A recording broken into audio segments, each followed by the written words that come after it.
Hello, ladies and gentlemen. We have the Take Away the Pain podcast, episode 1. After months of finally trying to figure out how to do it and get guests and stuff like that, we are finally here. And my guest today, he's Midwest when it comes to working hard, just like most of us in his life. He works blue-collar jobs, just like most of us folks. But I hope by the end of this podcast, you guys start to really get to know the person that has been my mentor in certain ways, but he's got a heart, and that's a gift from God. And I just hope you guys take a step into my friend's life. Please welcome my guest, Luke Palendech. How are you, my friend? I'm doing good, man. Thanks for having me on. I think it's exciting that this is finally happening. It's been a while. We've been talking about this for months now, like you said, and here we are doing this. And we're here sitting in my bedroom, sitting in lawn chairs. We're drinking cheap Aldi beer, and we're gonna have a good time. Yeah, so, I'm excited. Luke Palendech has set this up. He's kind of my sound guy too. Of all trades, he can do a lot. So, but I'm excited. We're both kind of nervous, but that just comes with the territory. It feels good to start the podcast at least and actually do something that I've wanted to do that I've talked about on the YouTube channel.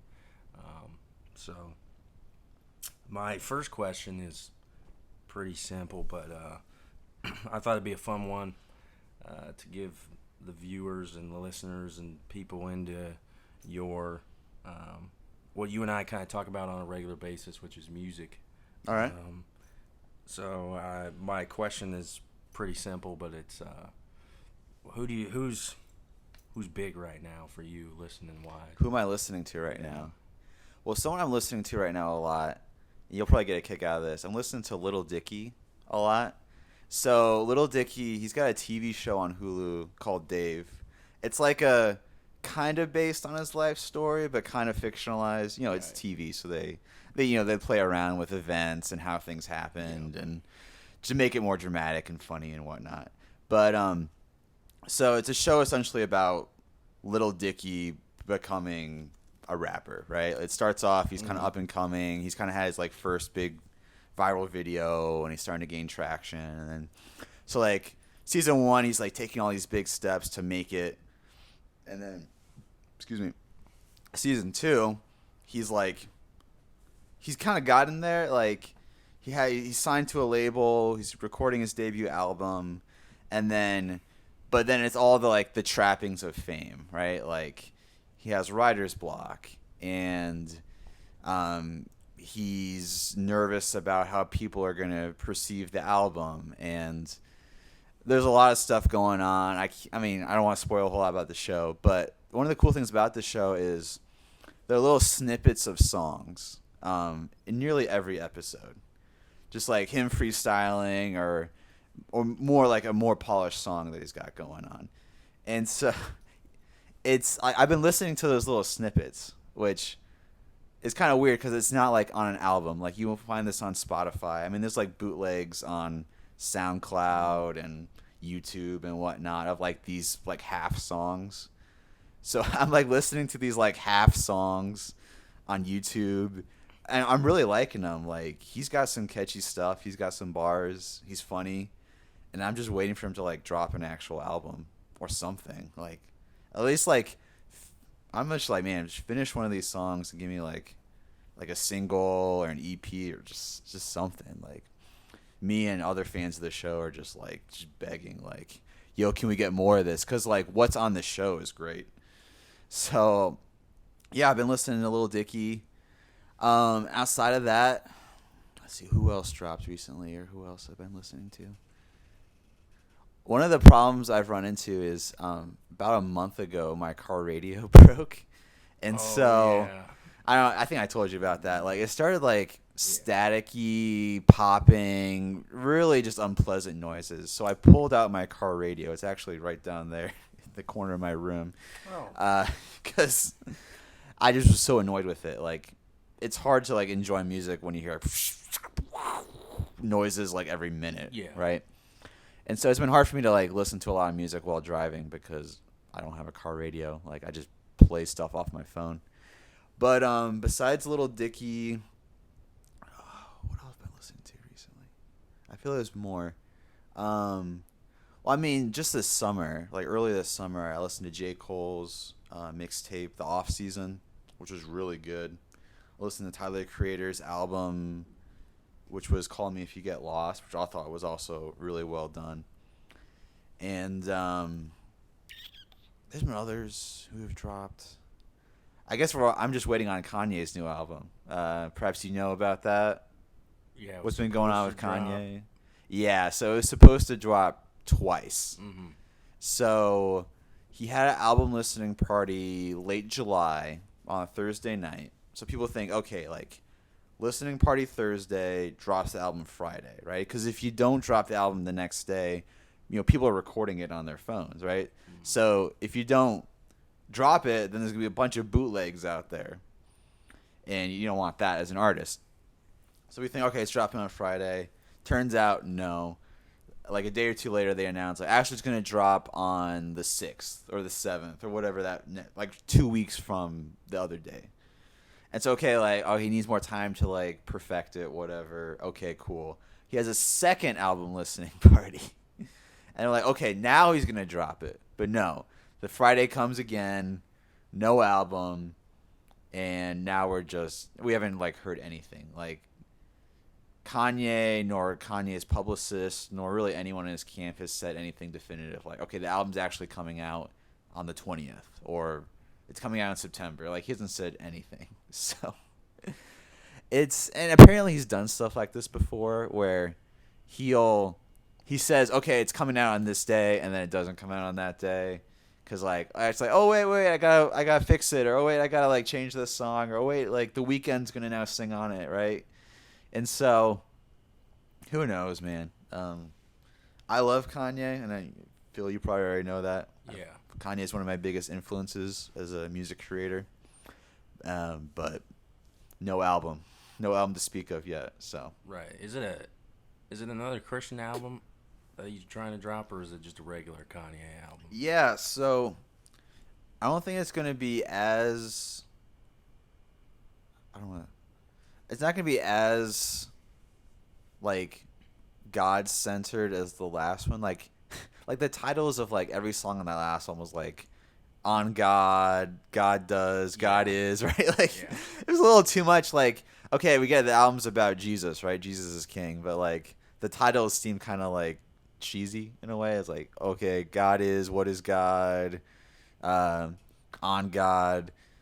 So this time, like, his Christianity is still there, from what I've heard, and just like little snippets, right? Because like people recorded these parties.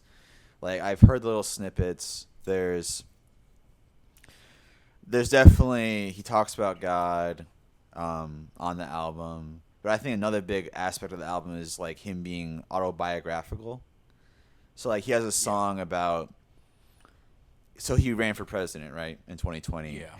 Didn't get very far, but you got to give it to him. He tried. And there's a song about his campaign stop in South Carolina where he talked about how Kim and him were thinking about getting an abortion because they found out that Kim was pregnant. They weren't necessarily ready to have a kid, so they were considering abortion. And Kanye just talked about how, like, that he's glad that like it didn't happen, right? And he's almost like he's very emotional if you watch this interview or the clip of it. The clip where he's like, man, I almost killed my daughter. Like he's very pro-life, as you can tell in the clip, and he's just like essentially like he's saying like, man, like I almost made a big mistake by getting an abortion, but I'm glad I didn't. But then that blew up because apparently, like, Kim wasn't happy that he shared all this personal information without her consent. Yeah. And then there were, like, reports of, like, oh, Kanye's gone off the deep end. He's having a manic episode, like, oh, no. And so that became a big deal because it's Kanye. And when Kanye says, out there stuff and he says controversial stuff, of course the media is going to talk about it. Yeah. So there's a song about that. There's definitely a lot to do with his mom on the album too. I mean, it's named after his mom, Donda. Okay. His mom passed away, right? And he was very close to his mom. Yes. And if I remember correctly about his mom didn't his mom work at was a professor at a college or something? I don't know what pretty his smart, mom. I think. Yeah, his mom seemed to be pretty smart. The main thing I know about his mom died in 2007, like a while ago. Right. And this is when Kanye was just becoming big because he had 3 great albums back to back to back. And then his mom dies. And then you can definitely tell in his music. It takes a turn for the darker. Mm-hmm. Because if you listen to his last album before his mom died, Graduation, it's happy, kind of more party atmosphere. Right. It's more anthemic, celebratory. Then his mom dies, and he releases 808s and Heartbreak, which is a very sad. A lot of people call it like an emo rap album. Right. Because he's talking about like, oh, my girlfriend broke up with me and I'm sad, or he didn't really talk about his mom on the album necessarily. But just like the titles of the songs, like Welcome to Heartbreak, Heartless. Yeah. There's some other titles. A lot of these are sad songs, like minor key, sad songs. Kanye singing, he sounds sad, right? Like, and since then, Kanye's music has definitely been more sad and more dark. I mean, just like some of these album titles, like My Beautiful Dark Twisted Fantasy, which was his next album, or like just some songs off of Yeezus, like Blood on the Leaves. Like it has this feeling of being more sad and brooding, and so like that's like the new Kanye, because people talk about like old Kanye and new Kanye. So like old Kanye is like his first 3 albums before his mom died, right. And then new Kanye is everything since then, because he's more dark, he's more serious. Yeah. Right. He's also been through all that, diagnosed with bipolar and stuff like that, which don't know if that's actually true or just a Hollywood thing, but you can see, I'm no mental health expert. I mean, you have a degree in psychology, so you probably know better. Mm. But like if you listen to him in interviews or whatnot, you can see him like get manic. Like he gets really excited about stuff and then he just keeps talking and talking and talking. Yeah. Which I've seen in some other people diagnosed bipolar. Right. Well, it's funny, on one of his albums, I think it was called Yay. It was his 2018 album. So the album, on the cover of the album, it says, "I hate being bipolar. It's awesome." So he kind of like addresses the whole bipolar thing. I don't know if it's an admission that he is bipolar or not, but I just know other artists, celebrities have been diagnosed that, and then turns out they technically might not have actually been diagnosed that, because one, it's hard to diagnose bipolar, but he could be. I was just saying that in the sense I'm not 100% sure on Kanye's life. Speaking of which, though, the reason why me and Pally always talk about music is, one, we're both passionately great listeners with music. We listen to a lot of different music, or I do at least, and I know he does. But I know you kind of mentioned it, but I kind of forgot to. But Palandik produces music in his free time, which we'll get into in a little bit. But I think you said this one time, but you kind of started listening to rap the most in college, correct? Yeah. So my first time in college. Yeah. Go ahead. Because that was more when you got, when you really, because you were listening to what? Rock in high school, like classic mostly? Rock. Yeah. Foo Fighters were like modern rock at the time. Right. Yeah. And then in college, I think the story goes is you heard a couple people from down the hall in a different dorm popping Tupac or something. Yeah. So. Why don't you tell that story? There were people. So there were UNI football players on my dorm floor.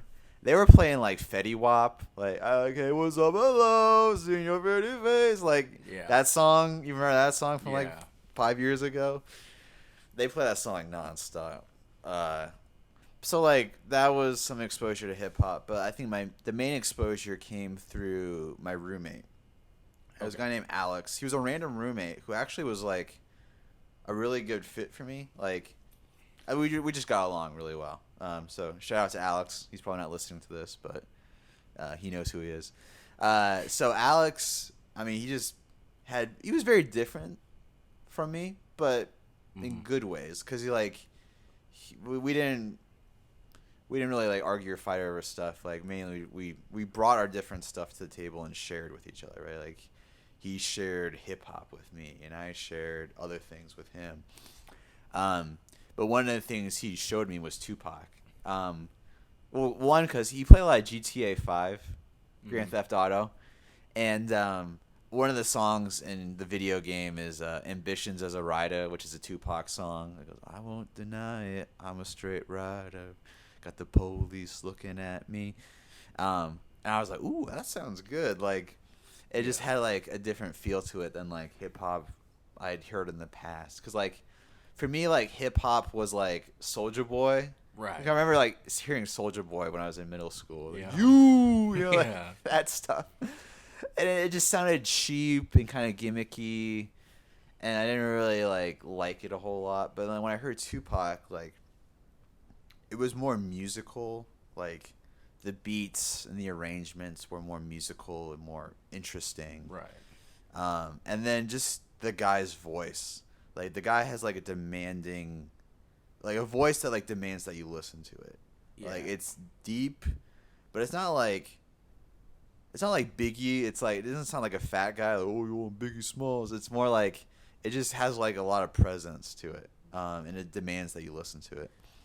So, like his voice, but also then what he was saying, because like he also Tupac's had meaningful lyrics. Yeah, he's got bars, like rapping from anything from like his mom to like rapping about like stories from the streets to, and he had his party songs too. He had his gangster songs like. Yeah, Thug's Mansion or whatever. Yeah, Thugs Need Love too. You know, whatever. And he was just a diverse artist who like really got my attention. So I started listening to Tupac because of my roommate, and then around that time in 2015, Kendrick Lamar had released "To Pimp a Butterfly." Okay. And so people were, even like Christian, like websites were talking about "To Pimp a Butterfly" because there was an element of Christianity and spiritualism to Kendrick's album. Oh, really? And Kendrick had talked about, like, oh, yeah, this is like to some kids, like, I'm the closest thing they got to a preacher. So the album isn't overtly Christian or spiritual, but there are definitely elements of that at play. And so I was, like, interested. And I was like, okay, I want to check this out. So I listened to the album, and, like, the first track was just insane. It's like 6 minutes of like constant like beat switching, and like just different stuff happens. Like Dr. Dre shows up for like 30 seconds, and then like it turns into like a jazz song, and then it turns into something else. And I'm like, what? And I was like, what the hell am I listening to? Like, It was so weird. But I think around the third track's called King Kunta, and it has like this really nice bass line, like do do do do do do do do do do do do do do do, and I was like, ooh, I like that. Like, it had a nice groove to it. I'm a bassist, so I pulled out my bass and I tried to like figure out how to play it by ear.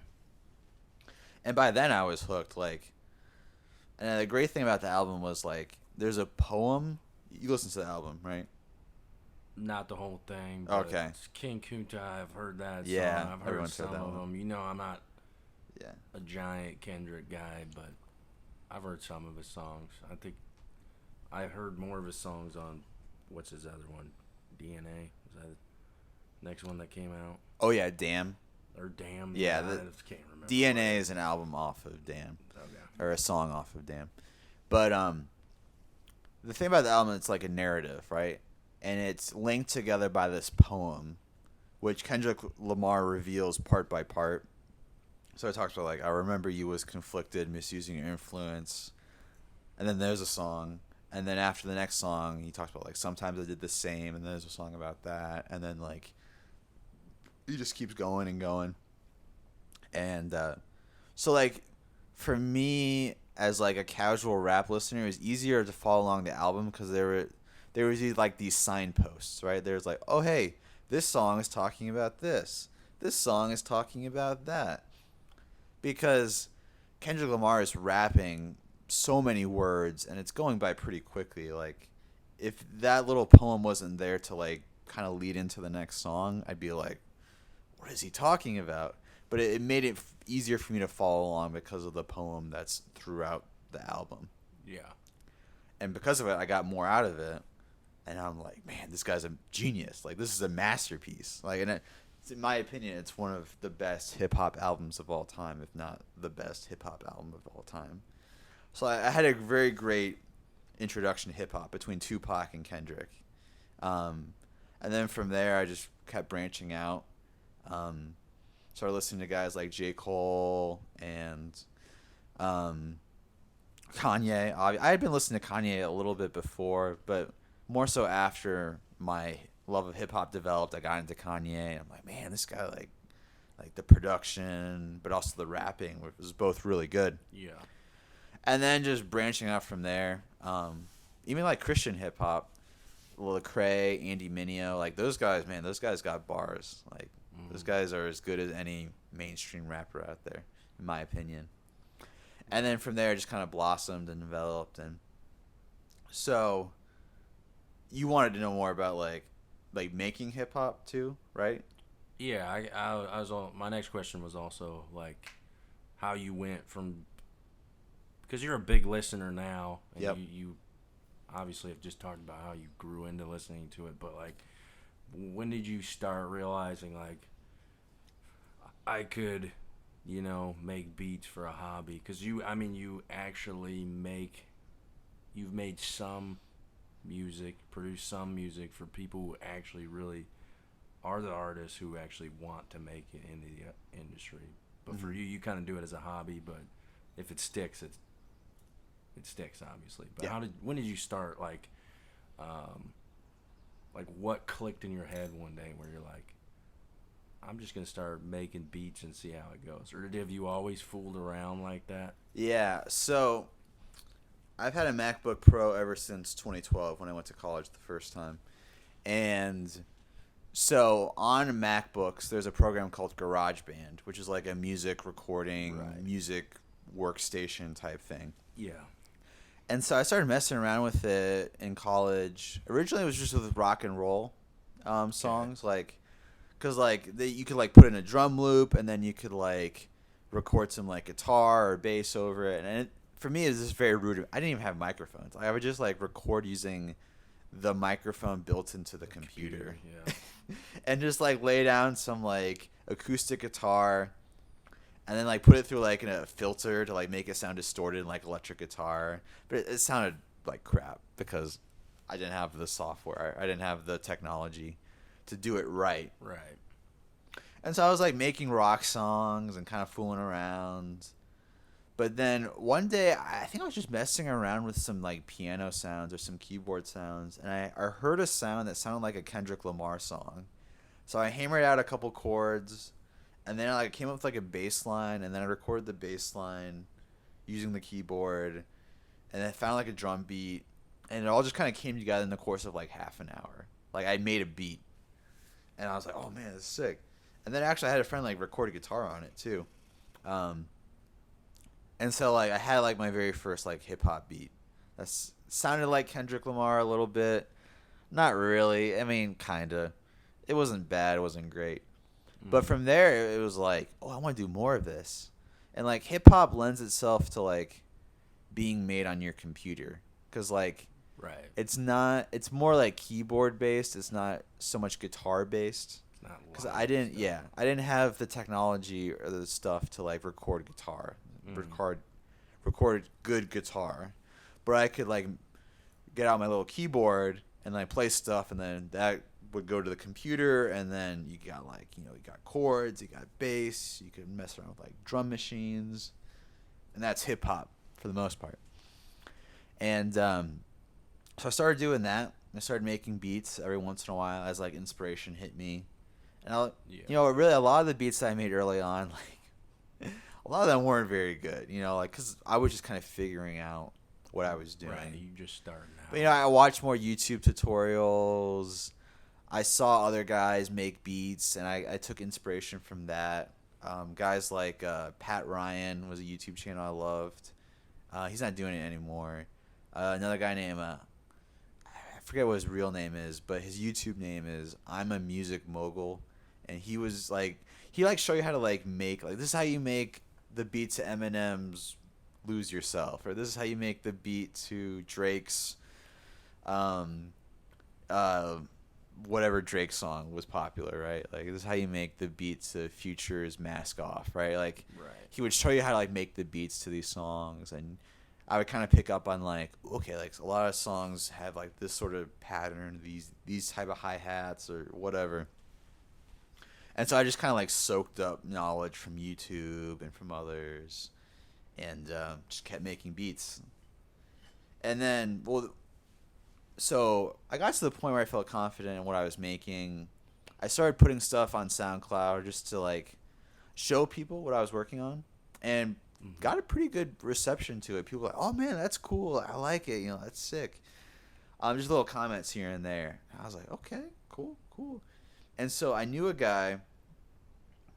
rapper who I knew through my pastor and through other mutual friends. And so I used my mutual friends to connect with him and just say, "Hey, I got some beats here. Let me know if you like any of them." Yeah, you can use them for free. All I ask is you like credit me.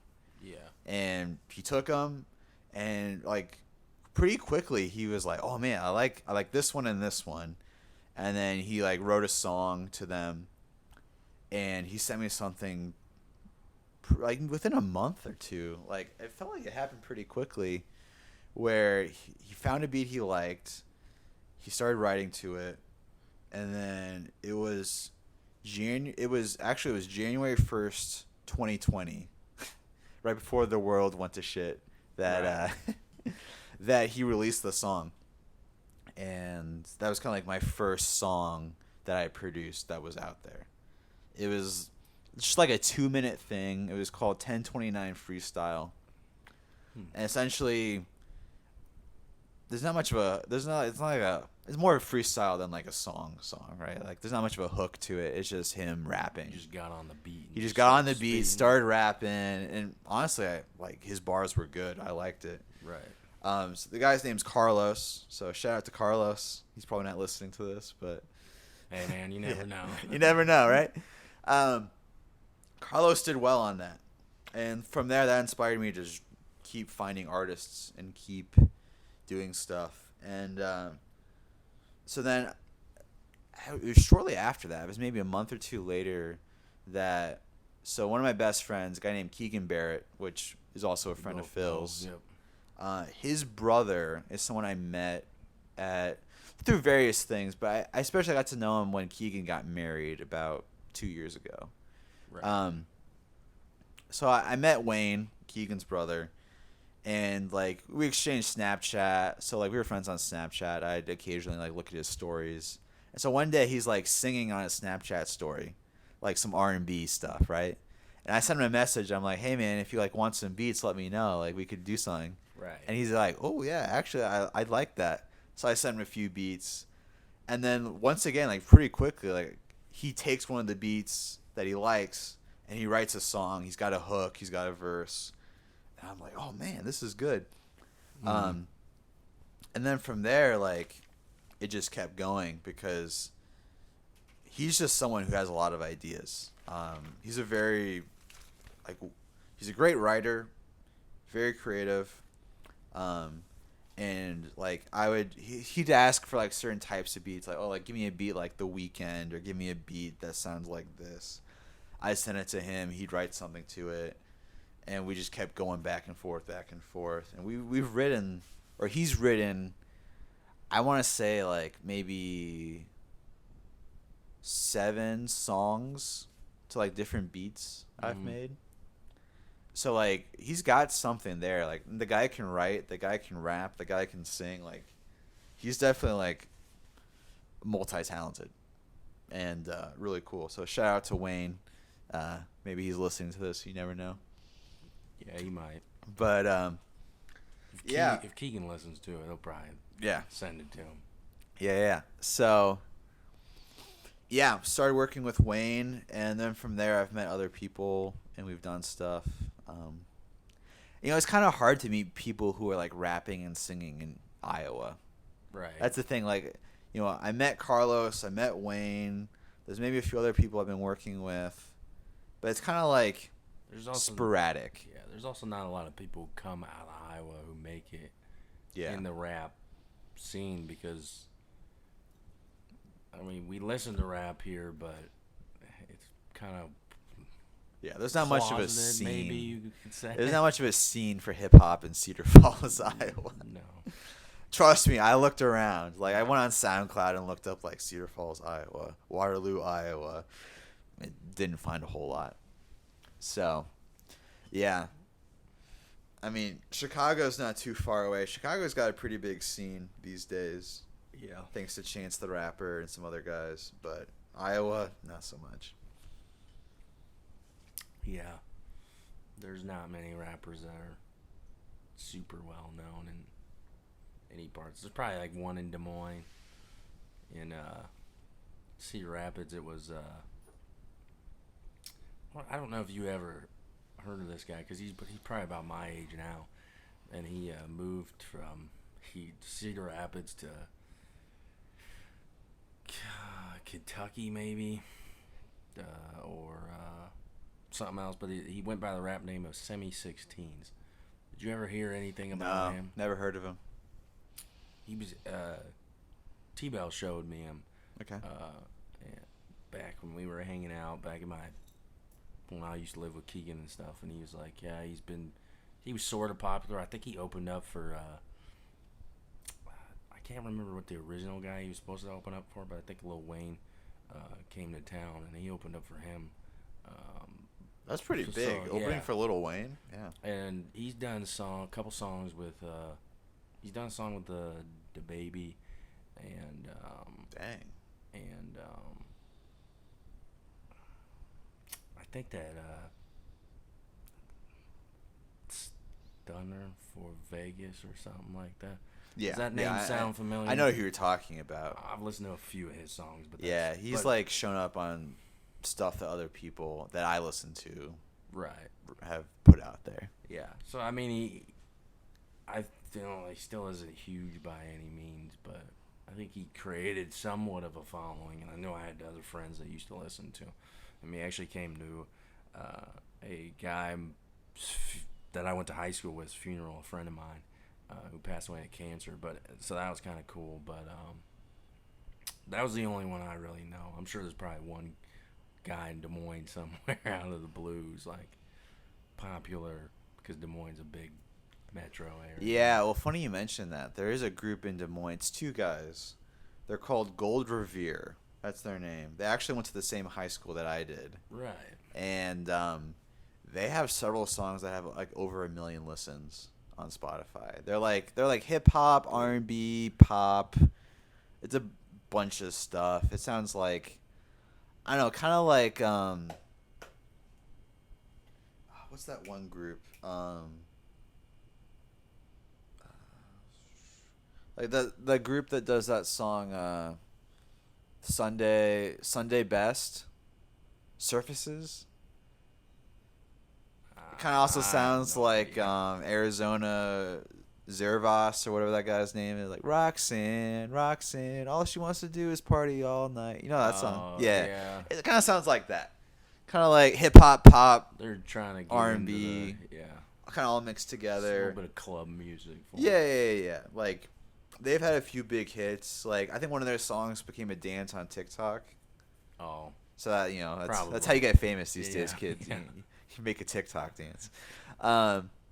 So like, I think they're signed to some label or something. They've got a pretty big following for Iowa. They're probably the biggest artist in Iowa right now. Outside of Slipknot. Yeah, probably. Yeah. So there are like some decently big acts in Iowa. Like, at least for Iowa's. Not like Jack Harlow big or Justin Bieber big, but no. you know, I mean, those guys we've got their own- stuff. Yeah. We make music in Iowa. You know, it's not just corn here. Right. Which is partially why we're talking about music on the podcast, because Yeah. being from Iowa, you're like, nobody famous is around here, even though we've actually had many famous people come from Iowa. Yeah. You just never. Yeah. They're in different areas. You don't make the connection. Like Tom Arnold. Yeah. He's from Ottumwa, I think. I guess so. He's from Iowa. I think one of the anyway. biggest is Ashton Kutcher. Right. He's from Cedar Rapids. Mana area. Yeah. I think Elijah Wood, he played Frodo in Lord of the Rings. He's also from Right. Cedar Rapids, I think. Yeah. So we got people here, There's but few. it's more. Kurt Warner. Right. He went to Football UNI. You know, he played at the Dome. You know, he won a Super Bowl with the St. Louis Rams. Right. So we've got actually- some people here. There's actually she doesn't. I don't know. She's not like super big, but she's starting to get bigger and better. But there's actually a country singer from where I'm from. Okay. Right around the Shoeyville. I'm from Swisher, so Shoeyville's like town over, and her name is Haley Witters, and Okay. she sings country music. She did a song with Trisha Yearwood, who I know you're not super familiar with country music, but that's a pretty popular '90s country music artist. Okay. So we got some people, you know. Yeah, that we come, got some come and go. Yeah. But yeah, it's not all just corn farms and Farms and working pigs, at Walmart or something like that. deep fried butter at the Iowa State Fair. Right. Speaking of which, Iowa State Fair is it's happening right now. I think it's Yeah. August 10th to the 20th or something. 22nd, I think. Yeah. So go check it out. Yeah. I'll be there on Friday. So. Will you? Yeah. Yeah. Five Finger Death Punch is playing a show. Oh. So several of my friends wanted to go see it, and I figured, what the heck, I'll go. Yeah, Because why not? Like, it's a concert. I haven't been to a concert in a long time. The chance to be with my friends sounded good, so I'm going. But also, you know, it's an excuse to be at the fair. Right. Like to go. It's always a good time. Oh yeah. It's just there's a lot of people and there's a lot of farm animals. Yeah, there's tons like But it's like all these prize animals, and they've got like all this art and the food. Oh, the food. yeah. Deep fried butter, deep fried Twinkies. Me Pork and tenderloin the size of your face. Me and Laura went one year and we saw they had mac and cheese bites, and that I sounds good. pointed it out, and then like a second later, as a guy walked by, I go, "Man, they got mac and cheese bites," and this guy walks by and goes, "They got mac and cheese bites." I mean, it was just so similar and stupid at the same time, but yeah, part of the going to the fair and being from the Midwest is you just something to do. Well, even if you don't even go to a concert, you just walk around. That's what a lot of us people from the Midwest do. Wherever the party's at, we're going. You know? Yeah. Let's see. Kind of like that time that Kendrick Lamar and J. Cole played at the Jones County Fair, right? Did they? Or was No, that's a joke. Remember? Right, yeah, We yeah, we joked about yeah. that for like years. that was actually at the Delaware County Fair? Was that? Oh, the Del. Yeah. So, little context. Like, Phil and I, you know, we met in Cedar Rapids, and we'd go to Taco Bell a lot late nights after we were both involved in a Christian ministry. Those were the and- days. By Yeah, the way. we go to Taco Bell after we went to this Christian ministry thing. I was in community college, and Palandik was just working in the organization. Yeah, I was Phil's Bible study leader, mentor. But, you know, we'd hang out at Taco Bell with other people, and we'd joke around about stuff like big rappers coming to the Delaware County Fair and just stuff like that. But stupid crap. Yeah, bunch of stupid crap. Yeah. Speaking of which, my next question for you is, you know, getting out of music, like, you've had, at least since you've kind of got out of college the first time, which, by the way, you're back in college. Yep, I'm back. We'll talk about that in a little bit, but Yeah. At least the important ones are the things that gave you meaning, but, like, why don't you tell people about some of the jobs you had? You don't have to talk about all of them, but probably at least the few that the one you're working now, and maybe navigators, and explain that and stuff. Yeah, like that. yeah. So out of college, I worked. When I was at UNI back in the day, I was involved with navigators, and every year they hire a few people to come work for navigators and to kind of like oversee and run the ministry, like in a team. Navigators. So I wasn't running the thing by myself. There was a guy named Scott who was running the Cedar Rapids Navigators, which include Kirkwood Community College, where Phil was going to school. Right. But I was part of a team that was leading this college ministry in Cedar Rapids for about 3 years. So I led Bible studies. I helped run the large group gathering. I did other stuff. Really, whatever my boss needed me to do. Is kind of the job description. Right. And then after that, I had 2 part-time jobs. I was working at a church doing youth ministry, and Sunday school, and other stuff. And then at the same time, I was also working as a caretaker for the intellectually disabled. So I worked for a shift, so I'd be there at 6 in the morning, wake these guys up, help them get dressed, get them a shower, cook breakfast for them. Right. And they had a day program they went to on weekdays, so help them get on the van and then send them off. On weekends, I was there until 2 p.m. when the shift changed, and just hang out at the house and do stuff, do programs or activities with them. And so my job now is kind of similar to the last job I described. So technically I'm still a caretaker. They call it DSP, or direct service professional. So back when I was doing this other job, that was a DSP type job. This is also a DSP type job. But the people I'm working with it's a lot different, because these guys are a lot more independent. They can shower themselves, they can cook. It's a little easier. It's a little easier in that regard. So mainly what I'm there for is to make sure they take their medications on time, or administer their medications if they're not self-medicating. And I drive them if they need to go somewhere, to shop, or to just to do fun stuff too, go bowling, because all of them don't have a car, so they have no means of getting very far unless I drive them. So that's one of the services that I provide. And then finally, they have different goals that the company, EPI, and the person themselves set for the person. Mm-hmm. So one of the guys is they're kind of messy. So their goal is, I'm gonna clean my room 15 minutes a day, and so I help make sure that they actually do clean their room, because if I don't ask him, he's not gonna do it, right? Or other goals are health related, so and so will work out 15 minutes a day, or so and so will eat less than 800 milligrams of sodium per meal. Right.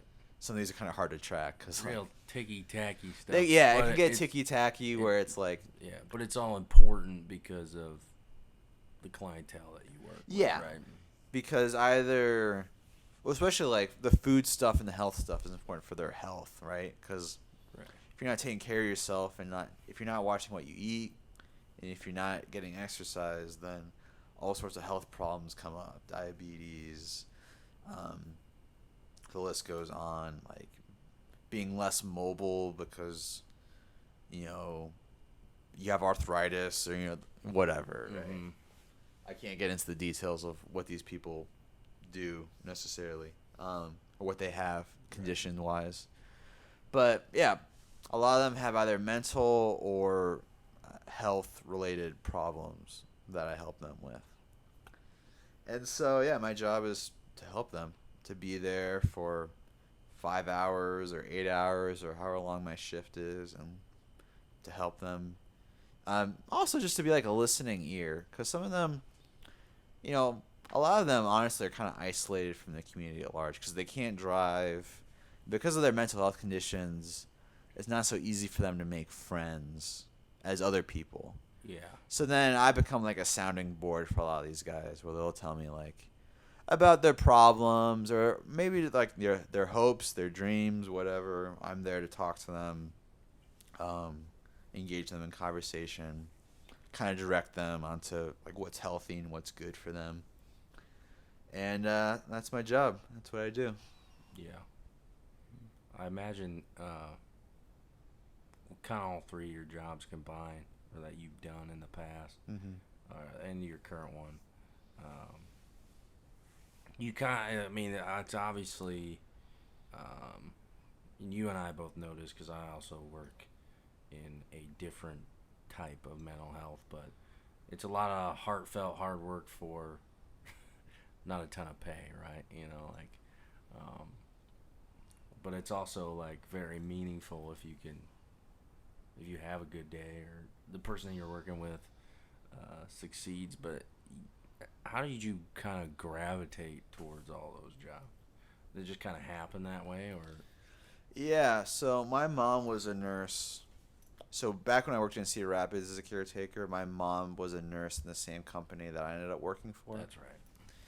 And so I was just looking for a part-time job because I was working with this church part-time.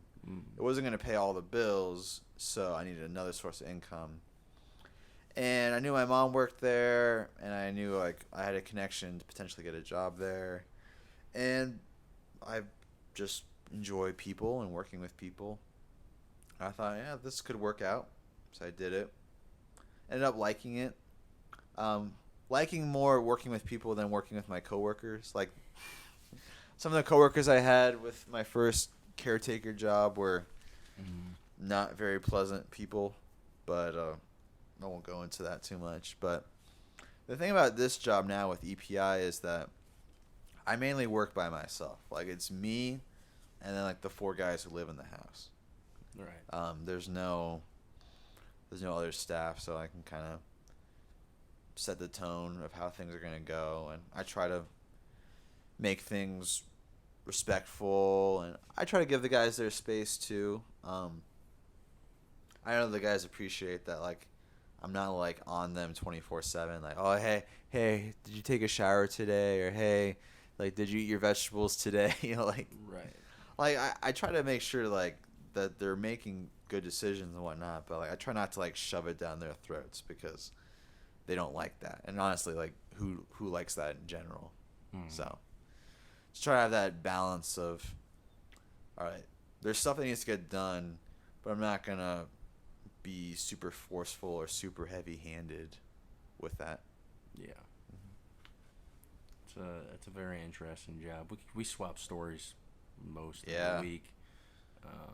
Different stuff. And I feel like Phil, you have a little bit harder because you work with kids, like those who are under the age of 18, teenagers. Yeah, I work with kids with. They got more energy. Yeah, behavioral issues. So sometimes you get hit and stuff. Whereas Palandik works with adults with mainly more older, intellectual stuff. So it's a different. They're both different environments for us, but when we get together, we're like, yeah, so how was work, and then you swap this story that you could share, or I swap that story, and it creates a good conversation. So I thought I'd put it in here on the podcast just so people are aware of what you have done in your life, and you've worked with a ton of people, in those 3 separate jobs. Me being one of those people you worked with when being at Navigators, but I thought I'd just ask about that. But speaking of your kind of going back to your Navigators, just your Christian journey in general, right? How has that impacted you to do either the work you do now, or just like where's it taken you? Because I know you've done some pretty cool things since you've been saved and been a Christian and stuff like that, and you're very involved in the church and stuff like that. So like, if you want to talk about mission trips or just whatever, you want to talk about or Navigators past stuff or whatever. I feel like my time walking with the Lord, and I've been a Christian for about 10 years now, ever since I was 16. I think it's definitely helped me think about others and care for others more. because we all kind of start off self-centered, right? That's our natural bent as humans, to be self-centered, think about us and what we need and all of that. And then other people are just out there. Maybe they can help us, maybe they can't. Mm-hmm. But like being a Christian, like it's opened my eyes to like the needs of others around me. And there's tons of verses in the Bible that talk about helping those in need. Like the parable of the Good Samaritan, right? This Samaritan comes along, he sees a guy beaten up, left for dead, he takes care of him. Or Jesus talks about like whenever you see the needy and you feed them or you give them clothes or you visit them, like you're doing it for me, right? Like whatever you do for the least of these, you also do for me. Mm-hmm. Like encouraging, helping those who need help. And but really that's just the nature of God, right? Like he helped us who needed help. Right. Like because we as humans are just broken and we make lots of mistakes and we have addictions and problems and all that. Mm-hmm. And God comes and he helps us with that. He meets us. He sent Jesus to pay for our mistakes. And now his Holy Spirit kind of guides us and leads us if we believe in it and we want to follow it. Yeah. And so when I feel like as I've walked with Jesus these last 10 years and followed his Spirit, like he leads me to helping people who need help. Like, I don't know if you've ever heard of the Strengths Finders. It's like a personality thing. Like it tells you like these are things that you're good at. And it has like different characteristics, like you're really good at organization, or you're really good at public speaking, it's or like whatever. A test for it's like a personality. One of those personality tests. But one of my like strengths in the Strengths Finders thing is I'm an includer. Like I see people who are kind of left out, and I try to include them when I can. And so like I think that's definitely like helped me as I've worked these jobs in mental health, where I want to include people who have been left out, because these guys, for either mental reasons or health reasons, they've just been left out. Like they don't have lots of friends. Sometimes their family is present, sometimes it's not. But just wanting to help like integrate them into the community, whether that's like going bowling on a Thursday night or like getting them out to the lake so they can go fishing or they can go get groceries, like getting them out in the community, helping them live a I guess fruitful, satisfying life. Because like they have certain needs based on like they don't, because of the lack of friends or their lack of a car, and so my job is to kind of fill those needs. And my relationship with Jesus fuels my motivation to want to do that, because motivation's a big part in the job, because if I didn't want to help these guys and I was just in it for the paycheck, then I would just kind of sit at the home and babysit them for a couple hours and then leave, you know? Right. Or the little stuff would get old after. Or like, I gotta take him bowling again, or he wants to go to Hy-Vee again. Like, oh, come on. But yeah, this attitude that I have as a Christian has helped me do the job and want to help. And I think the guys really appreciated that. Right. Yeah, one thing I noticed about you, that was pretty evident when I've known you for, how many years have I known you now? We met in 2016, so I'll say 5 years. 5? Coming up on 5 years, I think. Okay, close to 5. Yeah. I'm guessing this coming fall will probably be about 5. So. Yep. You're very good at, like you do include people. You also include people without judgment. And what I mean by that is you just don't, like, if especially when you were like discipling me and several other guys, you know, like the the first Bible study we had wasn't the easiest group of guys to get it going on with a study, you know, and I'm sure it's the same way in the youth stuff you were doing at the church at Redeemer. I'm sure it was the same way when you were trying to kick it off, but yeah, you just do think that was a good way to say it is you do include people and you do it without judgment, and that's one of the things I like about you. That's also one of the things that I think we have in common in terms of the work we do, in terms of how we interact with other people in our lives, you know, who may or may not be super, they may not go to church every Sunday or whatever, or believe or whatever, but they're in our lives and we work with them and we love them and all that stuff. So I just wanted to point that out, that that's something I noticed about you. And I just wanted the viewers of this to hear that as well. So yeah, but let's see what else we got out of my notebook of questions I created. I know, you got a few there. Yeah, we probably can't get to them all because we're talking a lot, but here's a question I was going to ask you, which is kind of a random question, but I think it's still a good question. But what does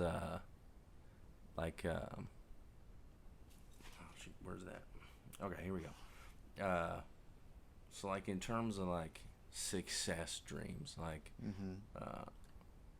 what does Luke Palendech think of dreams in terms of success? What are my dreams at your age? Like, do you think man, they're bull crap, like I'll never achieve them, whatever you're trying to do, or are you the opposite, you know, in terms of stuff? Yeah, no, I got dreams. I think of 3 right off the bat. One of them is to finish school and become a teacher. So I'm back in school right now studying education. Right. I hope to be to teach elementary and middle school. So 4th, 5th, 6th grade, maybe 7th and 8th grade, depending on the right endorsement. So yeah, get done with school, become a teacher. I feel like that's what God's calling me to be a teacher. Do that. That's a dream. Another dream is just to be married and start a family. I would really love that at some point. And then finally, with my music, just to make more music and to, I'd say, like, inspire people, make stuff that people like to listen to. Right. I mean, it'd be cool to, like, do a song with, like, some big name rapper or singer, or, like, man, if, like, someday J. Cole like rapped over one of my beats, or I don't know, like Chance the Rapper. You know, I'll take anyone who's good, anyone I enjoy listening to. And even if they're not big time.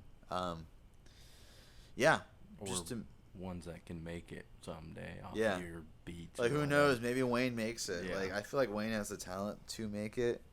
It's just a matter of, you know, he's got to have the right song, and, like, there has to be an audience for it and all that. And there's a variety of things that, you know, like, there's some talented people who never make it, right? Because, like, it wasn't the right time, or they didn't have the right song, or, you know, like, the audience wasn't there. There's also just a lot of people, you know, like, trying to do it that, like, that's the thing I ever figured out with internet stuff and podcasting is I put it out there, but there's also 20 other things about some dog flipping over or choking on a stick that's more funnier than you know, what I put out. But you know, there's so much stuff on the internet. Yeah, you're right. It's kind of hard to cut through all that and gain a big enough audience to make money off of it. It's like winning the lot.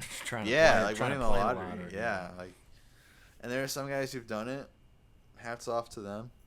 Right. So, I mean, I don't want to, like, even if I make it on some level, like, I don't see myself, like, leaving teaching to, like, become a full-time musician or whatever.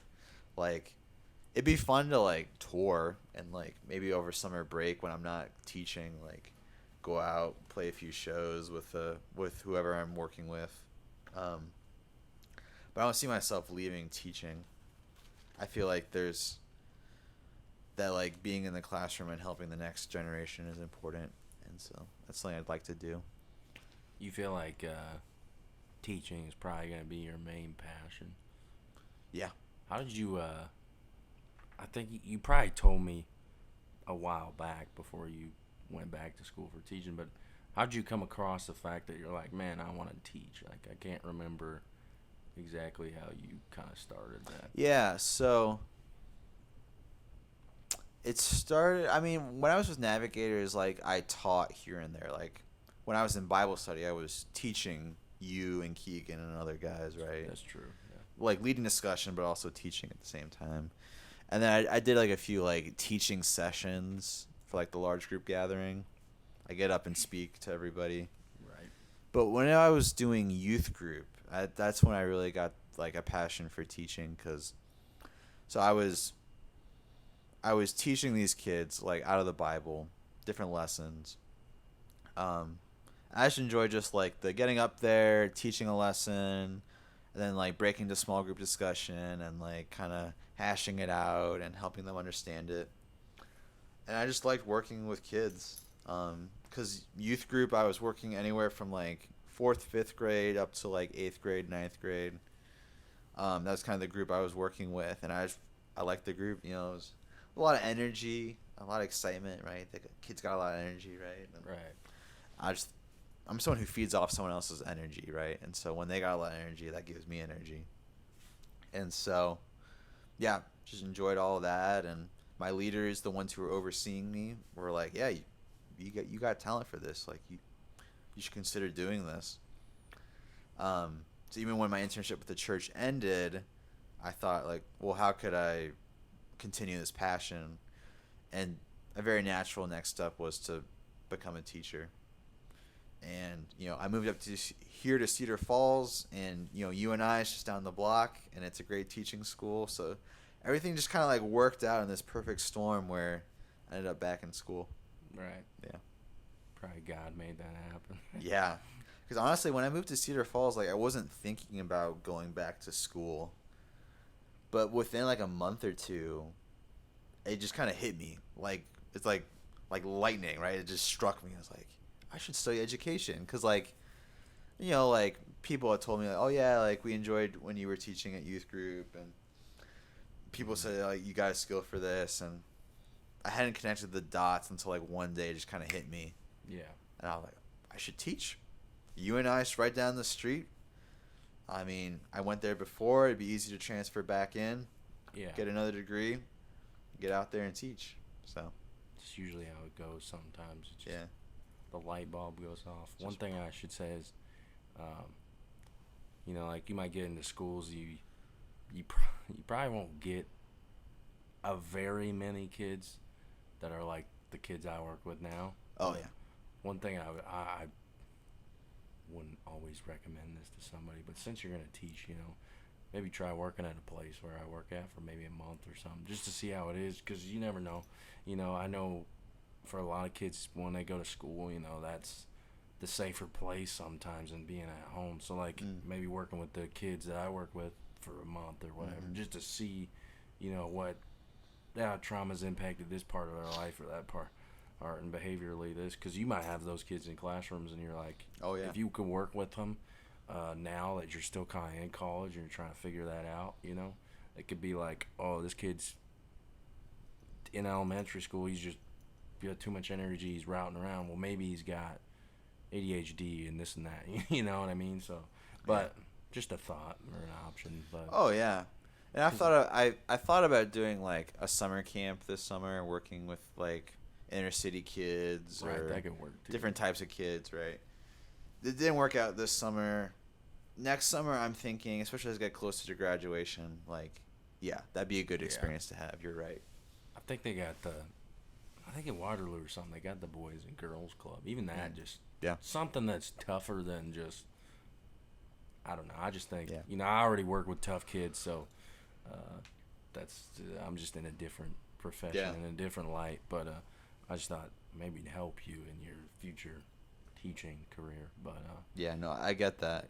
because I worked with some pretty good kids. Like, these were all, church kids who had a mom and a dad who loved them and were, for the most part, respectful and listened. And I mean, it was a good starting experience, but like, I know in the public school it's not going to be like that. No. There's going to be rowdy kids. There's going to be bad behaved kids. It's just or just how it goes. Who just have whatever, kid's a kid. And sometimes it's like they're just all over the place, and you just got to get them back on the right track. Yeah. The last thing I was going to do is we're going to do a segment that we'll probably do. I'll do it with every guest on my thing, but I thought about, well, here's a good ending thing, but this is like doing a simple rapid fire question thing. It's only like 3 or 4, but all right, rapid fire. Here we go. But like, these are ones you can answer probably pretty quickly. If not, I don't know. They're semi deep. They're not semi deep. They're just whatever. I'll try to answer them quickly. Right. Okay. You don't have to, but you know what I mean. Yeah. All right. Question 1, which is this is one I came up with. This is a standard interview question that you get at like a job, whatever. But where does Palandik see himself in 5 years? 5 years, I see myself teaching, hopefully married, maybe kids. I don't know. It's really going to depend on who I marry. Like, I'm in no rush to have kids. Whenever that happens, that happens. So teaching, married, making more music, involved in my church, and guys, making disciples wherever I'm at. Sharing my faith, making disciples. Sounds good. As you can see, he's a standard Midwest guy from Iowa right here. Yep. Teaching, married, music. Yeah. Question 2. This is one that's very good for my podcast. But if you could take a group or even a specific person, if you could take their pain away, who would it be and why? I'd say my mom. My mom has been very sacrificial. She's done a lot for the family. My brother has autism, so it's not been easy raising him because, he's impatient and he can be not easy to get along with sometimes. And my dad also is not easy to get along with sometimes. He's just had some different struggles. It could be mental health related. It could just simply be he just had some bad breaks in life. He's been laid off a few times, and I think he can struggle with trusting people. And so both of them have their hurts, and both of them live with my mom still. And so my mom has to just be around a lot of pain, I guess. Their pain. But also, being around that causes pain, right? Like worry about like my brother, worry about the family. So it'd be my mom. I wish I could take my mom's pain away, but that's not really up to me. Right. For the most part. Honestly, that was an awesome answer to my question. Yeah. I honestly thought you may say your brother, just some specific group, but to come up with that, I didn't predict that in my brain. So there you go. Nice job. Question 3: do you believe every person in this world has purpose? Oh yeah, for sure. I feel like God made all of us, and He gave us all a purpose. But I think the thing is, like, some people really struggle finding that purpose because it might not be very obvious to them what they need to do, or maybe they're just really distracted, right? Like, and there's tons. It's America. There's a million distractions out there, whether it be video games or music. It could be good stuff too, like, or family. Like, some stuff can like distract from like what people need to do, what their purpose is. So, but yeah, we all have purpose. It's just a matter of finding that purpose. Right. All right. 4th question. This is the last one, and then we'll kind of wrap this up. But what is the one question you're gonna ask when you meet God, when you meet your Maker? What would you ask? Dang, that's a good question. That's a deep question. Maybe not a super rapid fire question. You can take you can take your time. How do I answer this one briefly? We're only at the top of the hour. That's tough because like I feel like when I see them, there'll be joy, there'll be excitement, like because like, well, it says in the Bible like right now we know God, but like one day we'll see Him face to face. Like there'll be a different level to our relationship with Him that we get in heaven one of these days. And so when I think about that, I think like there's gonna be excitement first off, but I guess like hypothetically, if I could ask Him a question, dang, that's tough. Part of me feels like asking asking it like a question about like some sort of mystery, like was JFK assassinated by like one guy or several guys? Yeah. Like, cause like stuff like we'll never know for sure. Right. Like the whole Kennedy conspiracy or like part of me wants to ask a question like that and ask about some sort of conspiracy that like may or may not be true. Or one of our random events of 2020, like why did all these people rush the Capitol, whatever, it's like all those weird things that happened this year. What happened to Nancy Pelosi's desk? I guess my question has something to do with like something that happened in history that we don't know about, like we'll never know about. It could be anything from like, why did Robert E. Lee lose Gettysburg? Because the South was winning the Civil War, and then Gettysburg happened, and then it kind of all fell apart for them. And honestly, he made a very boneheaded decision. Like he decided to charge right at the center of the Union, right, the North. He charged right at like their strong point, and obviously a lot of Southern soldiers died. And then after that, like that was the whole turning point of the war because the South lost after that. And I was like, what was going through that guy's mind when he did that? Like, there's several boneheaded decisions in history I want to ask God about and be like, why did that person think that was a good idea? Right. Like, why did Hitler attack Russia? Like, he didn't need to attack Russia, but when he did, he's now fighting a war against both like Great Britain, the USA, and Russia now. And there's like a bunch of those like decisions in history like I'd like to know more about. Well, in Hitler's defense, why did he do anything? I mean, yeah, he did a lot of crazy stuff. I'm just saying, bro. like, we gotta know why he did it, but he was also just crazy. But or like, that just sparks another good question to ask. And why did you create serial killers and all all these people that can't be fixed? I guess you could say, but that's a good question too. Yeah, so that'd probably be like the type of question I'd ask is like, why did this happen in history? Right. I guess. Just out of curiosity, I guess. Right. Yeah. It's the $1 million end to a show, or it's a question that people seem to always ask at the end of certain shows and stuff like that. Which is great. We made it through the podcast, man. We did. The first episode. Take Away the Pain podcast. We're going to try to have more episodes with different people and stuff like that. I'll just have to get it settled and stuff like that. But Luke Palendech, you're a wonderful friend of mine. Thank you for putting this together.